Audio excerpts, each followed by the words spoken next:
جەنایەتی کوشتاری بنکراوانی سیاسی ساڵی 67 هەرگیز لەبیر ناکرێت. هەفتەی یەکەمی مانگی گەلاوێژ ساڕۆژی یەکێک لە خێناوی ترین و جەنایەتکارانەترین کردەوەکانی ڕژیمی ئیسلامی لە ئێرانە. کوشتاری بنکراوانی سیاسی لە یەکەمین ڕۆژەکانی مانگی گەلاوێژی ساڵی 67 هەتاوی بە کوشتنی ئەندام و لایەنگرانی سازمانی مجاهیدینی خەڵق دەستی پێکرد و لەسەر تاسەری ئەم مانگەدا درێژەی بوو. کوشتاری کۆمونیستەکان لە مانگی خەرماناندا ئەنجامدرا. زۆرێک لە قوربانیان دەورەی مەحکومیەتەکەیان تێپەڕاند بوو چاوەڕوانی ئازادکران بوون. هۆکاری دەست بەسەرکردنی زۆرێک لەو بەندکراوانە ناڕوون بوو لە چاوەڕوانی بەناو تەفهیمی ئتتهامدا بوون.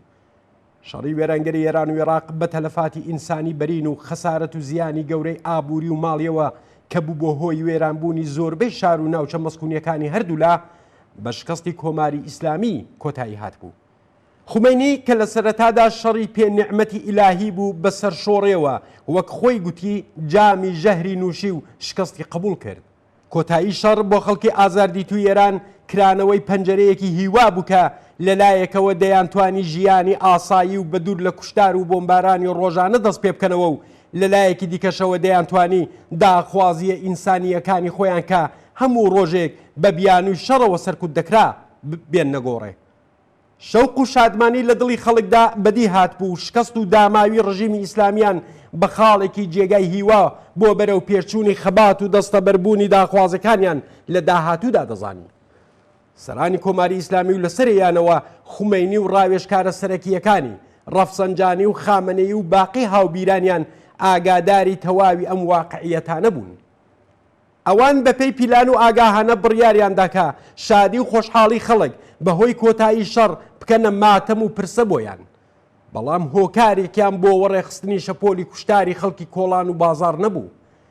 سەرانی کۆماری ئیسلامی کە بە قەولی خۆیان حکوومەتەکەیان بەرهەمی سەرکەوتنی خوێن بەسەر شەمشیردا بوو بەنیاز بوون تۆڵەی شکست لە شەڕی عێراق لە خەڵکی ئێران بکەنەوە.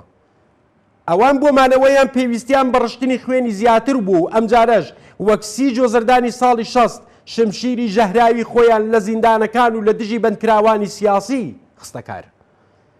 لە ڕوانگەی حاکمانی ئێرانەوە گونجاوترین و بێدەنگترین شوێن تەنیا زیندانەکان بوو کە بە هەزاران ئینسانی ناڕازی و تێکۆشەر و لە عینی حاڵدا بێدیفاع لە پشتی میلە ئاسنیەکانەوە بەند کرابوون.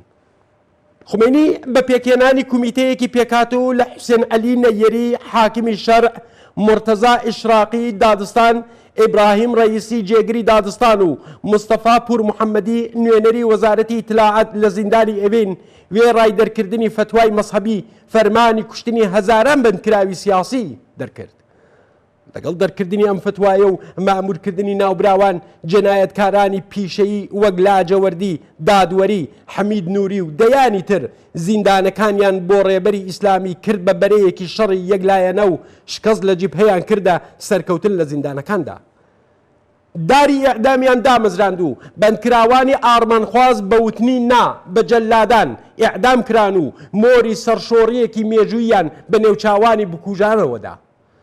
بە هەزاران زیندانی تێکۆشەر و خۆڕاگر دارەکانی ئیعدامیان ماچ کرد بەڵام لە بەرامبەر جەنایەتکارانی ئیسلامیدا سەریان دانەنواند. هەواڵی ئەم جەنایەتە لە ڕادیۆ و تەلەڤیزیۆن و چاپەمەنیەکانەوە بڵاو نەکرایەوە. خومینی و شاگردەکانی پێیان وابوو کە قفڵێکی هەتایی ئیستبدادیان لە زاری کۆمەڵداوە. پەیکەری قوربانیانی ئەم جەنایەتەیان بەدزێەوە لە خاوەرانی تاران، دارالڕەحمەی شیراز، باغی ڕێزوانی ئیسفەهان، حەساری دادگای ئینقلاب لە سنە و دەیان شوێنی تر شاردەوە. گۆڕستانی ئەم ئازیزانەیان ناونا لەعنەداوە تا بە خەیاڵی خاوی خۆیان خەڵک لێیان دوور بکەونەوە. بەڵام ئەم شوێنانە بە خێرایی بوونە ئارامگای ئازیزانی لەبیر نەکرا و بە دڵنیاییەوە لە داهاتوویەکی نەزۆر دووردا دەبنە ژوانگەی ئەویندارانی ڕێگای ڕزگاری مرۆڤایەتی. زۆری نەخایان کە هەواڵی ئەم جەنایەتە خۆفناکە لە ئێران و لە دەرەوەی وڵات بڵاو بووە.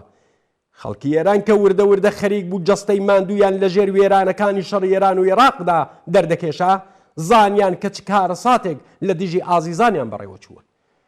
ژمارەیەکی کەم لە هاوخەباتانی قوربانیانی جەنایەتی هاوینی 67 کە لەو کوشتارە بە کۆمەڵە بە سڵامەتی ڕزگاریان ببوو لە بیرەوەریەکانیاندا گۆشەگەلێکیان لە دڕەقی جنایەتکارانی زیندانوان و مەزلومیەتی بەندکراوانی بێدیفاع بۆ ڕایگشتی گێڕاوەتەوە. بەڵام هێشتا ئەمە هەموو ڕاستیەکە نییە.